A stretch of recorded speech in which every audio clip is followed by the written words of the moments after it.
Alright, so hello one and all, welcome back to another Mushoku Tensei episode review where I'll be going over the manga and light novel to talk about everything that the anime covered and everything that it skipped, because there is a lot. And this time the anime skips what I think is like my favorite scene in the series. It's nothing insane or anything, but it's just a nice wholesome scene that they cut. And when the episode aired, I was just so disappointed. But now today I get to share that scene with all of you. And so, without waiting at all, let's get straight into the manga.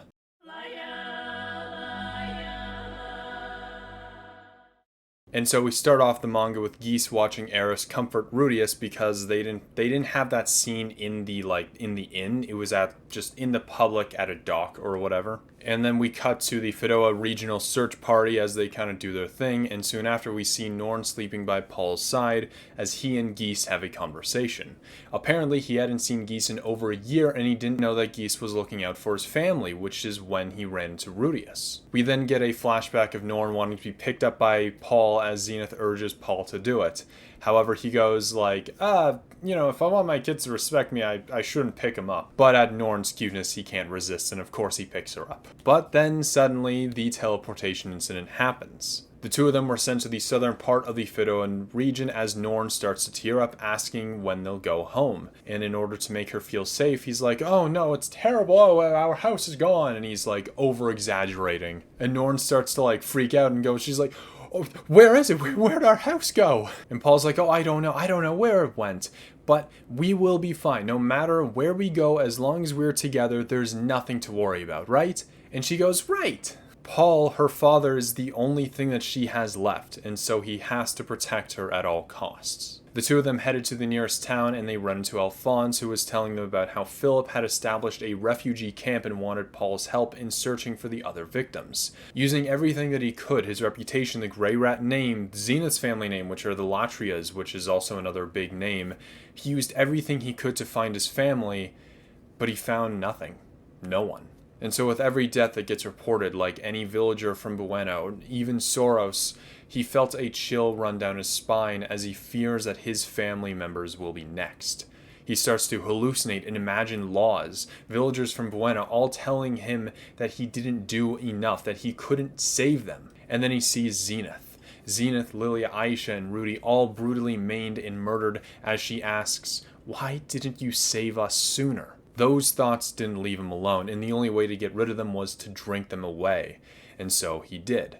But then one day, hope appeared. Rudius was found, but apparently he went on some grand adventure. And he didn't even know about the struggles that the people of Fidoa went through. And looking at it like this, and what the anime kind of skipped, we can kind of see Paul's side now, right? Just getting this really, internal monologue. Yeah, we got a little bit of in the anime, kind of. We saw Rudy missing an arm and whatever, but this really just emphasizes the whole thing. Does this, I kind of went over this last time as well. Does this explain, excuse Paul's actions? No, not really. But I think, again, it is fair to understand, where Paul is coming from. But now we cut to the present as Geese and Paul talk while he rubs his face where Rudy had punched him. And I guess Rudy can do a good, right jab or, multiple jabs because he was kind of just wailing on him. But Geese says that Norn's pretty cute and that she looks just like Zenith. And according to Paul, Norn was now 5 years old and was tough to bring here, according to him. And at hearing that, Geese dragged Paul down to the sewers and gives a whistle. He then says that the sewer has had a beast problem lately as a giant lizard monster showed up. It's a B-ranked monster called the Dorian Chimera. And as the two fight the monster, he tells Paul that he should be thankful that he and Norn didn't wind up in some place that has monsters like these. And he goes Rudius was in a place even worse than this, actually. And not only that, Rudius was able to survive this while protecting someone. And after the two killed the monster, Geese says that no matter how much of a genius Rudius is, the demon continent is dangerous for nearly anyone that sets foot on it, and Paul expects too much from an 11-year-old. And just to nail it home, he says, I wonder how Zenith would have greeted Rudius. Geese is harsh, but he tells the truth. And now out of the sewers, Geese says that he's going to skip drinks tonight and tells Paul that Rudius has a room in a nearby inn and that it's his choice if he wants to pay him a visit or not. Paul then stands in front of a well, looks into a bucket, seeing his tired face. He then thinks back to what he said to Rudius, and he collapses saying, "To my own son, what did I do?" Very dramatic. But now we cut to some guy in a suit greeting someone from a first-person POV. As he goes, "Man, you look down in the dumps. You know, homeroom teacher got so mad at this one student today. It was hilarious. I wish you could have seen it. You know, hey, maybe you shouldn't shut yourself in here forever. Hurry up and just come back to school already." And Rudius then wakes up, and this is obviously a flashback from his previous life. He sees that Eris and Ruijerd had left a note saying they'd be out for a bit, likely to leave Rudius alone for the time being. But then the innkeeper barges into Rudius' room and drags him out to see Paul, who's been waiting for him downstairs. Nearly about to throw up at the sight of him, Rudius asks Paul what he's doing here. And their conversation kind of goes how it does in the anime, but we get a bit of like an internal monologue from Rudius as he thinks, "My throat is dry. What can we talk about? Why doesn't Paul bring something up? My stomach hurts. Talking is difficult. It hurts. I feel bad. If I feel this bad, then I don't need..." And then the innkeeper then slams a cup on the table and tells Rudius to at least look up at his father. And it is just a horrifying face. It's just grueling. Rudius says that he looks hungover, that he's suffering, and that his cheeks have sunken in, and it reminds him of his past self where he told off the friend that used to visit him and never spoke to him again. And now that I think about it, this kind of situation mimics what Paul was like with his father. When he ran away from home when he was, I think, 12 actually, and he never spoke to him again as his father soon died a few years later. But the difference is this time, like, Rudius' father is alive, so they can make up again, unlike Paul's father. But Rudy tells Paul to forget yesterday's fight, and then we see the visual of a broken family portrait from yesterday, and it's being picked up and stitched back together. They both apologize profusely to each other and cried out, and it's a very wholesome scene. And now there's a chapter about Roxy up next, but I'm going to skip it and save it for next week when the anime covers it. And then the next volume, volume 8, it starts off with a Fitz side story that the light novel covered a while ago, but I didn't cover it because I feel like it just goes into a little bit too much detail about the events of season 2. Since I'll be covering season 2 when that comes out, I figured like I'll wait till there. I'll cover some Fitz stuff, but not everything. But after that Fitz story is one of my favorite scenes that the anime skips. However, I am going to skip the scene right now and talk about it when I talk about it in the light novel, and I'll kind of just combine the two scenes together. And I know, I'm building it up a lot, and it's going to be such a disappointment, but I just love the scene. It's so nice.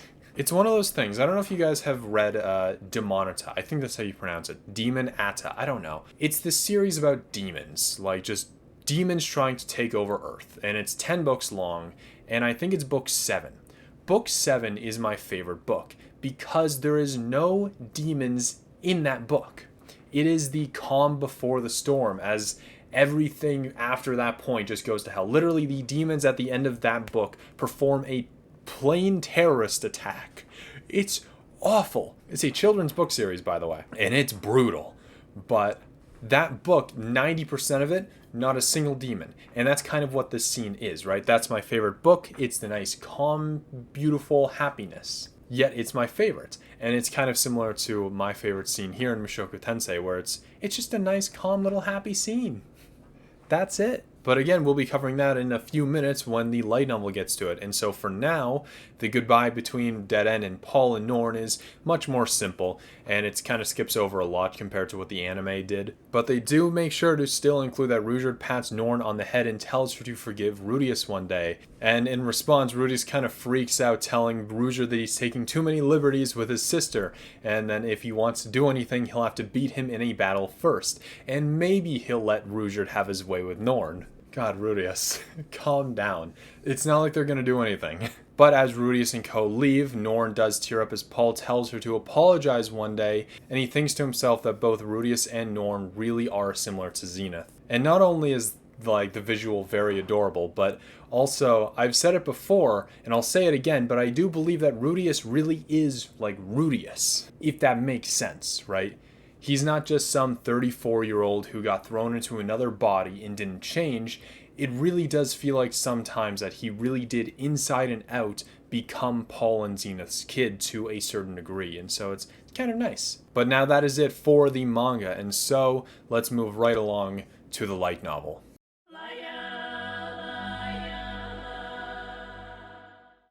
So we start off the light novel with Paul and Geese talking as he convinces Paul that Rudy might not have been this like superhero that Paul sees him as. And so the scene is, it plays out how it does in the anime and manga, but there's still a couple extra added details, so let me just go over those. Apparently, Geese can drink more than Talhand, and Talhand is a dwarf. Dwarves can drink in this universe, which I know is a stereotype in general, but that they play into that here. But Geese, being a monkey beast man demon, I guess he can drink more. But Paul then tells a story of his encounter with Rudius, and Geese smiles and grins like he's always done, and he seems like he's on Paul's side. But just then he gives the argument after argument as to why, despite how amazing Rudius is, like, he even beat a North Saint, with a little bit of help, but despite all these feats under his belt, he's still just a kid. He's only 11, and Paul didn't even run away from home until he was 12, and at that time, Paul called anyone under 12 just a snot-nosed brat. And so Geese reminds Paul that Rudius was in the demon continent. He asks if he could have done that at that age, but Paul thinks to himself that Rudy is absolutely stronger than him. And yes, Paul was drunk, but when he fought Rudy, he was going all out. But Rudy still had the situation under control. He was able to fire back and attack only with enough strength to knock out his opponents. It's kind of like, okay, I'm not comparing Rudius to Orsted here, but it's a similar kind of thing that Rudius talked about Orsted. He's like, the fact that Orsted is able to use exactly enough force to counter his opponents in the exact way that he wants to, that means he's just levels ahead. And that's kind of how Paul is describing Rudius here. The fact that he was able to only knock out Viera and Shera without going all out trying to kill them means that he could have done that if he wanted to, but had enough power that he just chose not to. And so Rudy really has come a long way. And Paul even says that even if he was sober, he would still probably lose against Rudius.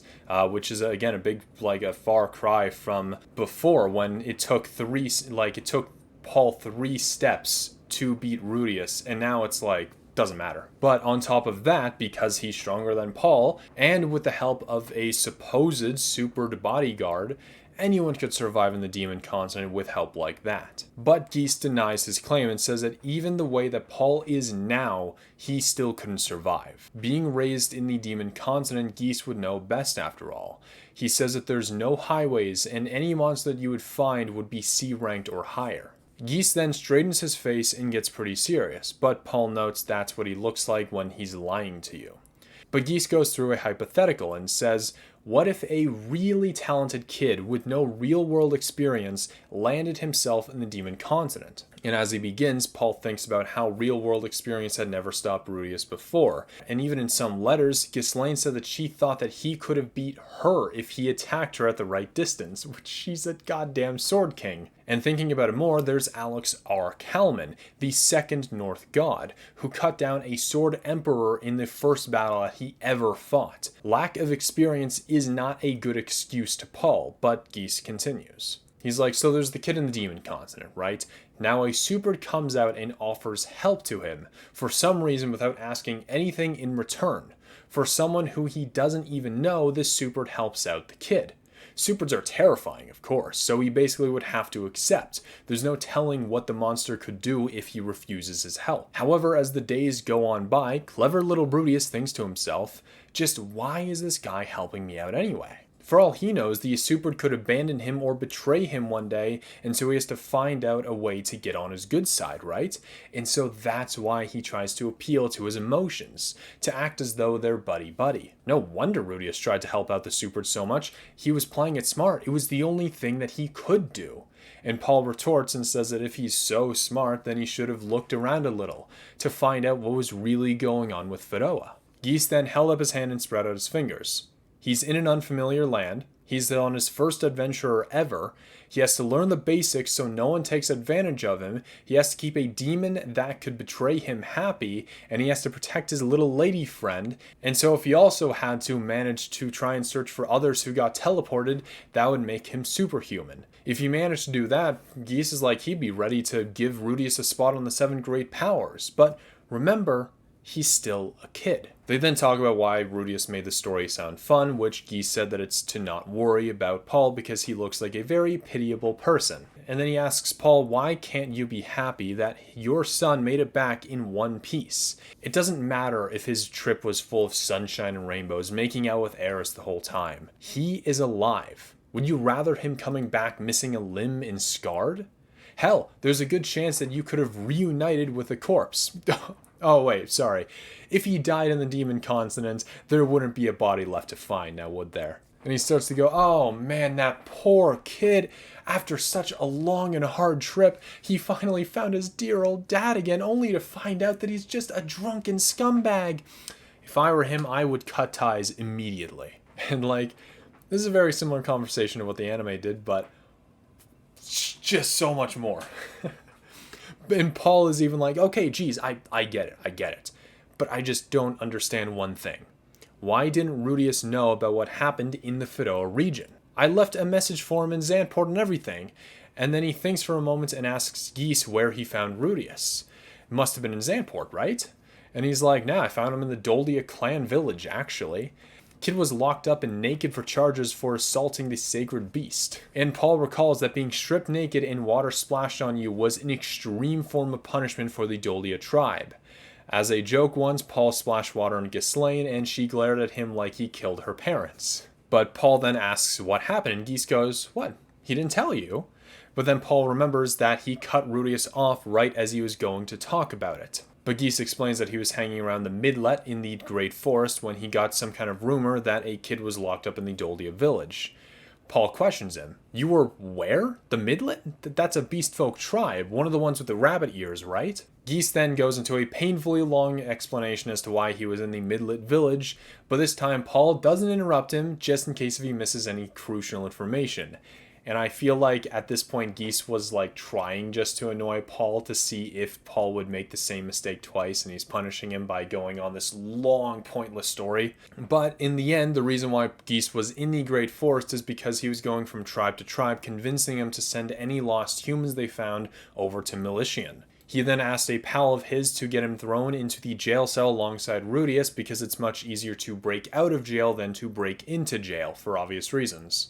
And once Geese found Rudius, with the way that he acted and just stared at one of the beast folks' breasts, even though she knows that he's aroused, and he still kept going, he knew that it was Paul's son. And just as Geese finished explaining, Paul goes, wait, Geese, you were locked up in the same cell, right? And Geese then cuts him off. But what Paul was going to say is that he could have just explained everything to Rudius in the cell, but for some reason Geese chose to withhold that information for whatever reason. But Geese goes anyway, rising from his seat as he starts to leave, despite Paul still wanting to ask more questions. Geese tells him to try and make up with the kid and to stop drinking for the night. But because he forgot, Geese tells Paul that Elenalize and Talhand, with someone else, headed to the demon continent to search for his family. It's been said that apparently some elf lady had milked half the men in Xanport dry. And it turns out that, I guess, Fangs doesn't hate Paul as much as he thought that they did. So everybody's helping him, which is nice.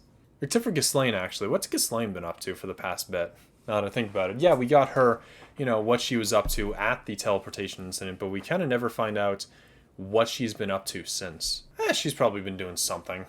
But from there, Viera comes to Paul's table and sits down, finally wearing modest clothing. She says that she feels like that it's her fault that the confrontation happened between Rudius and Paul because of how she was dressed. But Paul dismisses that and says that Rudy took one look at her tits and jumped to his own conclusions. And as it turns out, there's an actual explanation to why Viera wears such revealing clothing. She and her sister were adventurers in Fidoa, but because of the displacement incident, she got teleported to the Millis continent and was quickly captured by bandits, and they treated her like a plaything. It was the kind of nightmare that would have left most people broken, but she managed to push through. Paul and his group raided the place and saved both Viera and her sister, but she didn't bounce back quite as well and trembled uncontrollably any time a man so much as looked at her. Cases like this aren't exactly uncommon within the squad, but in order to protect her sister and the others from unwanted attention, Vieira started to dress in a deliberately skimpy suit of armor to draw attention to herself rather than others.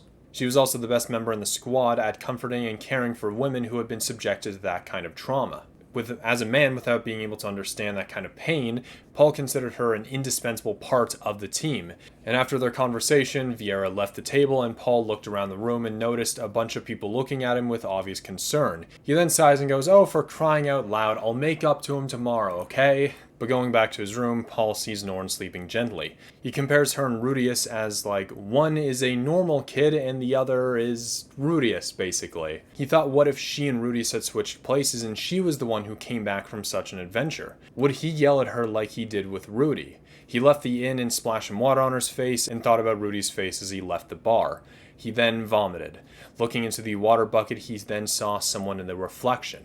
A man that had no right in the world to call himself a father. We then cut to the next day, back in Rudius' perspective, and for the most part, Rudius and Paul's made-up went about how it did in the anime and manga. Only that it was stated that Alphonse had a base set up in Asura and is kind of dealing with the whole operations. But I do want to quickly cover what happened when Rouger drags Eris out and speaks with Paul for a moment. Eris says that Paul has no right to call himself a father, but Rouger actually defends Paul, saying not to be so harsh on him. Most fathers are far from perfect, but as he was walking away with Eris in tow, he tells Paul, "You have every right to say your piece, but the only reason that you can is that your son is still alive." And it's Rudius' inner dialogue that really made me open my eyes to this. It's obvious that Rouger would have such strong opinions on the matter and says exactly what he does because he considers himself to be the world's single greatest failure as a father. He probably felt sympathy for a fellow screw-up. But again, from here, Paul and Rudy make up. And then Paul and Rudy spend the rest of the day catching up on each other on what's happened since Rudy went to Roa. As it turns out, Paul married both Zenith and Lilia, but he's not allowed to have his way with Lilia unless Zenith got pregnant again and got the approval of her in that moment. And on Zenith's end, she'd been doing pretty well with the whole situation. It was tense for a little bit, and she's still a little conflicted with their arrangement, but she's mostly come to terms with it. And Aisha had been learning etiquette by Lilia, and Sylphie had actually learned how to do healing magic without incantations, which not even Rudy can do. But for some reason, Sylphie would always come over to Paul's place and goes into Rudius' room to do something, apparently. I don't know what, and I don't think I want to know what she's doing in his room. But Rudius is like, do you know if Sylphie found, anything in the room? And Paul's like, what, is there something to find in there? But Rudius is like, no, I'm just asking, if she found anything. There's nothing even in there to find. No.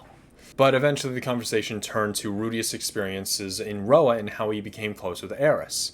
And it turns out that he misunderstood his and Eris' relationship. And it's all thanks to Philip, because a year earlier he had sent a letter to Paul in talking about how Rudius and him spoke about, Eris and Rudy getting together, and that he might even marry into the family. And so that's why Paul accused Rudius of sleeping around with Eris the whole time. But Paul then starts to ask a question and stops himself short. But it seemed like that what he was going to ask is, since Rudius had gotten close with Eris over the years, how does Rudius compare Sylphie to Eris?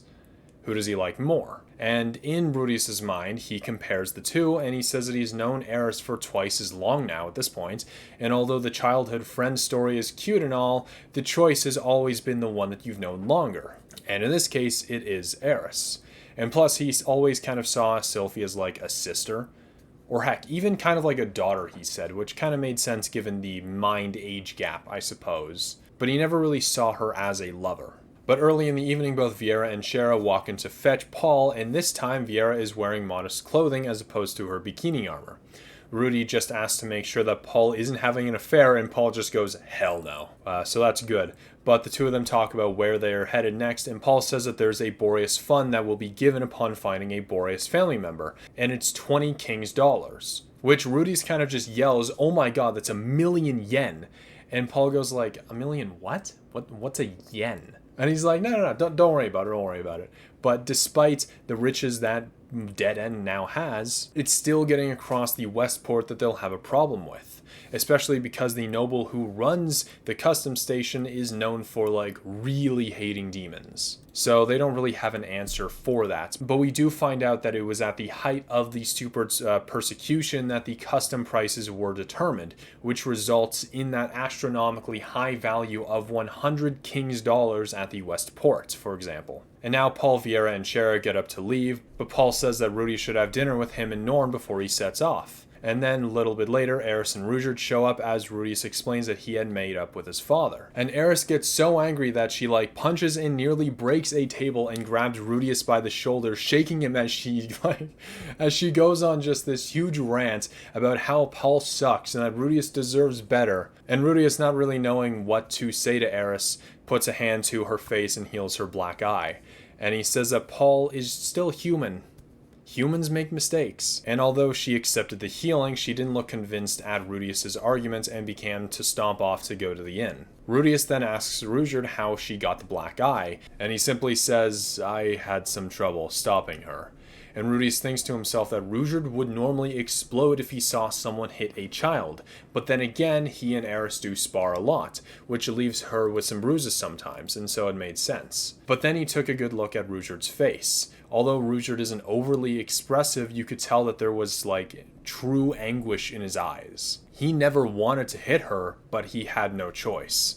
The fact that Ruijerd needed to punch Eris to stop her.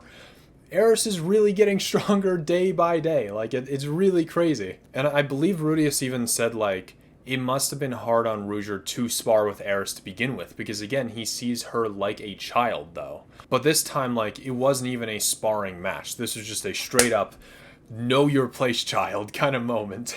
And so obviously Rudius feels bad that he forced the two of them to have a fight because of his own, personal problems. But now upstairs, the Dead End meeting happens, and Rudius tells Eris that the state of the Fedoa is, there isn't one, really. And she basically just said, "Yeah, I know, Ghislaine's probably fine, but I knew that father and grandfather could be dead. And I knew that you were hiding it from me, by the way." And so at this, obviously Rudius didn't know about the Fedoa region, and he wasn't hiding anything from her, but she actually knew before him that it was probably in a horrible state. And so I guess, how does it feel to be kind of dumber than Eris, right? And it's don't get me wrong, I love Eris, but she's not the brightest light bulb in the shed. But then, how many light bulbs do you have in the shed? I don't think I did that expression right. Rudius then brings up the customs price for Ruijerd, and to which he then presents the letter that he was going to give Rudius the day before seeing what, Rudius' state was in, all being depressed and shit. The letter had to Duke Bakshiel written on the front, and on the back was a red wax seal with a family crest imprinted on it. And so as it turns out, Ruijerd's friend, which yes, again, last time in the light novel, we found out that Ruijerd had a friend, which is mind-blowing. But his friend is someone named Gash Borsch, someone who has a high status here in Milis. And it's someone powerful enough to kind of just whip up a note to a duke of all people. But it turns out that 40 years ago, Ruijerd had protected a kid who turned out to be Gash Borsch. God, what a stupid name. He said to stop by any time he was in Milis, and up until now, Ruijerd had completely forgotten about Gash. But as they were scouting the perimeter of the city the other day, he had picked up his, aura energy with his gem. And so a little anxious that Gash might have forgotten him, Ruijerd had visited him, who immediately recognized him on the spot. Ruijerd initially just stopped by to say hello, but like with Gustav back in the Doldia village, he wound up recalling stories of his past, because he just loves to do that, but he also talked about his current adventure. And from there, Gash started to write up a letter and told Ruijerd to give it to the man in charge at Westport. And with that, he'll be able to cross the border safely. Very big difference compared to Paul just whipping up some kind of letter to help him out versus this guy. And you might be thinking, that's a big difference there. Wow, very, very different. But trust me, next episode, very different outcome. I'm not even lying. There's a whole, half an episode's worth of content that you missed. But that isn't for next time. We're still dealing with episode 17. And now, Dead End's plan was set. Although Eris wanted to leave the next day, they were off to leave in 1 week. And now with each passing city that they visit, instead of trying to earn money there for a week, they'll now look for information during this week. And then they'll leave. And so the next morning, Rudius headed to the Feroan Search and Rescue Squad's headquarters to let Paul know about his plans. However, Paul was caught up in a meeting, a long one actually, since he had skipped a whole month's worth of meetings. He'll be in there for a while. And so Rudius came across a room that acted as a nursery, and Norn was lying about inside. He then stuck his head in and said hello, but she yelled at him to go away and threw a little wooden block at him before, and I quote, scampering off as fast as her little legs would carry her. Norn is awesome. But not wanting to bother her, he went off to what looks to be like just a waiting room, and he took a seat. And many of the others' eyes were on him. And soon enough, however, Viera, who was back in her bikini armor, walked in as they greeted each other. Rudius describes her as a sight for sore eyes, or even one for non-sore eyes, really. But he tells Viera to tell Paul that he'll be leaving Millis in a week. Viera then fetches Shara, who hides behind her at the sight of Rudius. She tells him that Paul is quite busy at the moment, but he'll be free in the evening 4 days from now. And so they decide to schedule a reservation at a restaurant called Lazy Millis, which is a favorite for the squad apparently. She then asks if Rudius wants to bring a companion, and Rudius initially thought of Eris before remembering that she wanted to literally kill Paul and decided that it's probably best just to go alone. Over the next few days, Rudius tries to get more information on the Fidoa incident, but can't find anything that he doesn't already know from Paul. He then looked for information regarding the native monsters of the Milesian area, and compared to the Demon Continent's monsters, these ones here were basically just fodder. They were generally small compared to the size of the monsters in the Demon Continent, and Pax Coyotes were like over 2 meters inside, Acid Wolves were more than 3, and Grey Tortoises were generally about 8 meters long, but some came up to over 20. Monsters found in the rainy season of the Great Forest were mostly about the size of a grown man. But compared to all of them, the monsters found around Milesian were pushovers. There was a B-rank monster that was native to the southern parts of the Great Forest. It had coats of spotted green with brown, which allowed them to perfectly blend in with the forest, and because of their camouflage, they hunted in small packs. But that's the reason why they were considered a B-rank monster.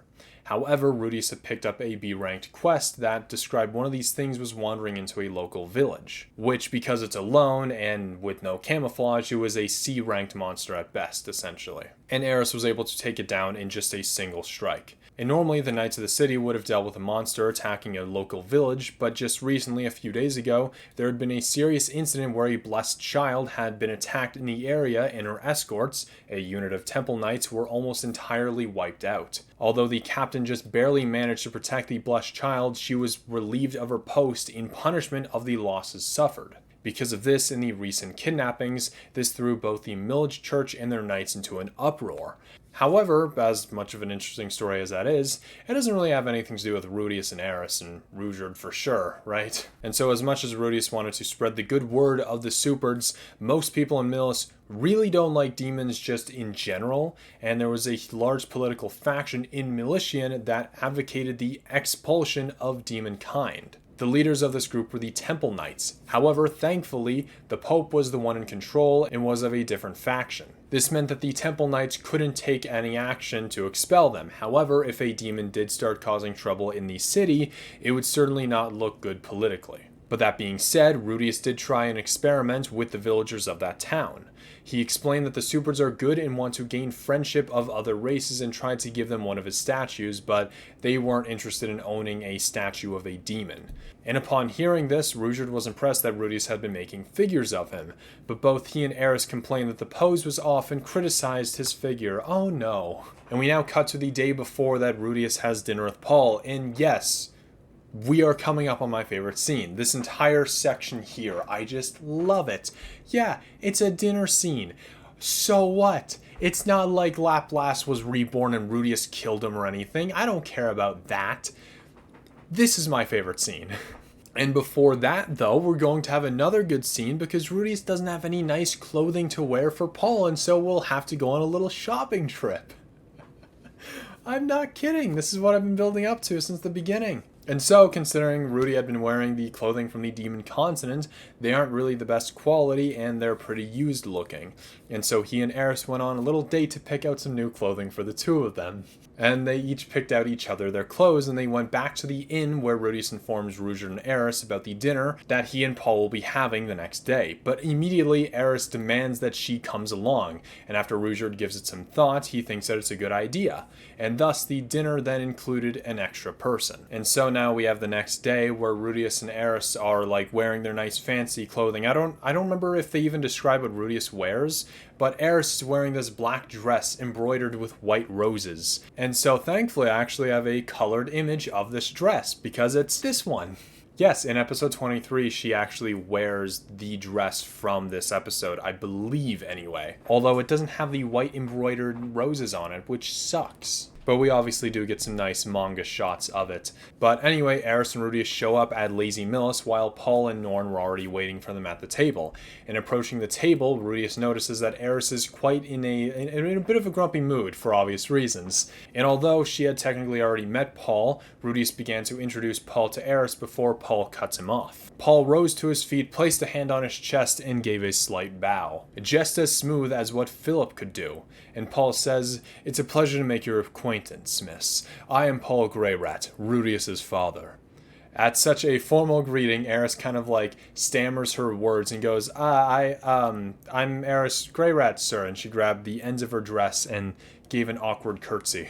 And now it's a miracle that Eris had managed to not start the dinner with yelling and hitting, but it looks as though that she is still ready to throw hands at the moment that Paul messes up at all. And on the other hand, Norn won't even look at Rudius. And Paul encourages Norn to say hi to Rudius, but Norn goes, "No, I don't want to have dinner with a jerk that punched my daddy."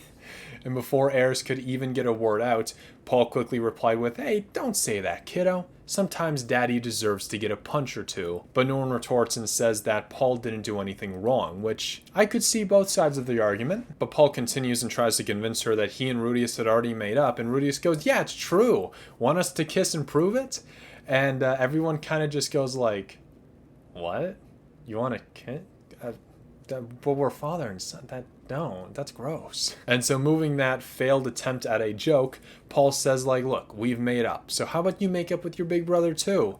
But she crosses her arms and says no. And it's at moments like these where Norm really does seem a lot like Zenith, as she used to sulk up just as Norm did too when something ticked her off. But as Paul pets Norn's head, she eventually looked over at Rudius and said, "Daddy is trying really hard. He doesn't kiss any girls or anything, and he's always so nice to me too."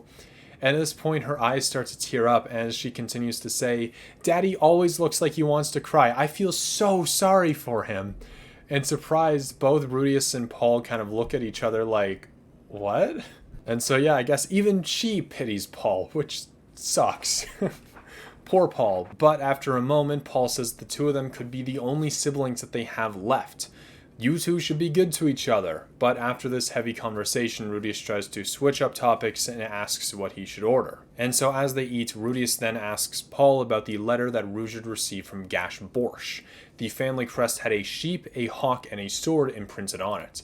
And Paul said that he hadn't heard of either Gash Borsch or that family crest before, which gave Rudius a little bit of anxiety about the whole situation. And eventually, as Rudius and Paul talked, the conversation landed on his 10th birthday and why Paul couldn't make it. For some reason, a whole bunch of monsters started popping up and they couldn't come, but the day before the calamity, they were getting things ready to send Rudius some stuff. Paul said that he was going to give Rudius some magical gauntlets that were as light as feathers, and Xena said that her present was a secret, and Lilia had always looked at this little locked box with a smile on her face, which Paul guessed that that was for Rudius. And from there, they somehow went on to talk about how Zenith's family is known for producing many talented knights.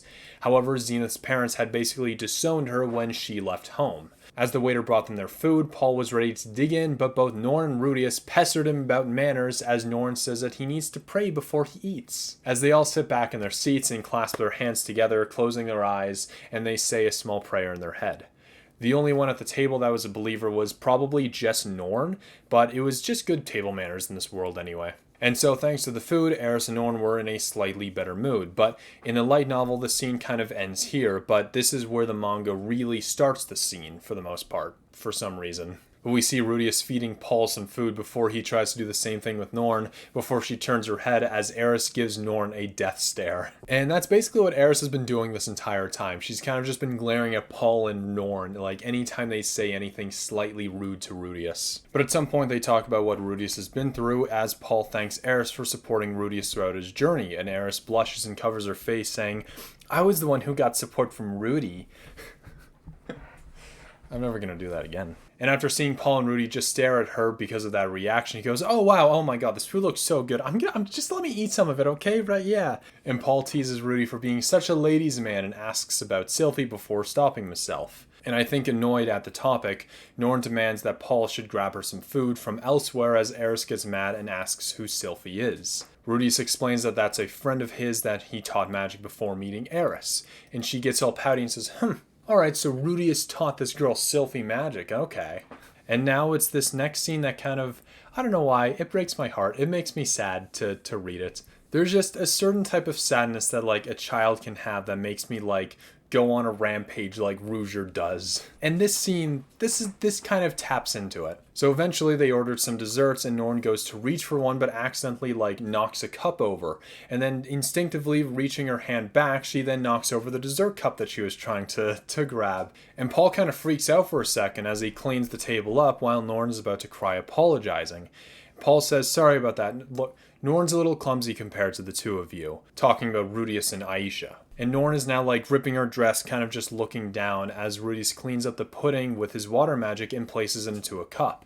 And he says, "I'll now put a spell on this pudding." And as he like waves a napkin in front of you, he pulls it off and reveals that it's been completely restored. And both Norn and Eris are in awe of this as Paul goes, "What? He just switched your pudding with his." And then he got an elbow to the gut from Rudius to tell him like, "Shut up." But he then gives the pudding to Norn, who actually looks like she's about to forgive Rudius. But as she's about to thank him, she's overspoken by Rudius, who tells Paul that he shouldn't compare people like that. Everyone goes at their own pace. And Norn's happiness just instantly goes away as she sits there eating her pudding all sad-like. And this is the start of Norn's character arc. Thanks, I really hate it. And so this explains in the manga where she was a little bit more conflicted about not apologizing to Rudius and almost regretted it. Because in the anime, we didn't get this scene, and in the manga, this portion of it was in the manga, but of course I skipped it because I wanted to save it. But it's because of this, right? She knows that Rudy isn't a bad guy, but she feels bad. I think that she doesn't, so it's not an I think. Norn just doesn't really like Rudius because of comments like that. "Oh, she's a little bit more clumsy compared to you two." And it's like, "Oh, people are a little slower than others. You can't compare the people like that." And it's like all these comments, and it's just like Norn's just trying to get by, and she's being compared to her two amazing siblings, and it's so sad. It's so sad. And she knocked over her pudding cup. It's just so sad. But it's my favorite scene. But yeah, no, Norn's self-esteem is just slowly crumbling. But we'll get into that a lot more eventually. But then the next day we cut to Dead End heading off as Paul warns Rudius of the status of the Boreas family members, namely Philip and Soros. Even if they are alive, chances are, thanks to Philip's brother, James, they will be persecuted and the blame would be placed on them. And assassins could come, or like what the viewers saw with Soros, that could happen to them. And so as they leave, Geese says that he's off to look for more Grey Rat family members, and the reason he gave was, "It just feels like my fortune." And one thing that I haven't really talked about when it came to Geese is his relationship with Lady Luck. Back with his reason to not teach Eris to cook, he felt as though it was like a jinx that if he did, and why he refused to join Dead End to make it a party for. He always said that bad things happened when he did. He has quite the fascination with this Lady Luck. And that, however, is the light novel for today. Again, my favorite scene, I like it. What do you guys think about that scene? I want to know, are you interested in those scenes like that where it's like you have this action fantasy series and then you just have a nice calm moment, right?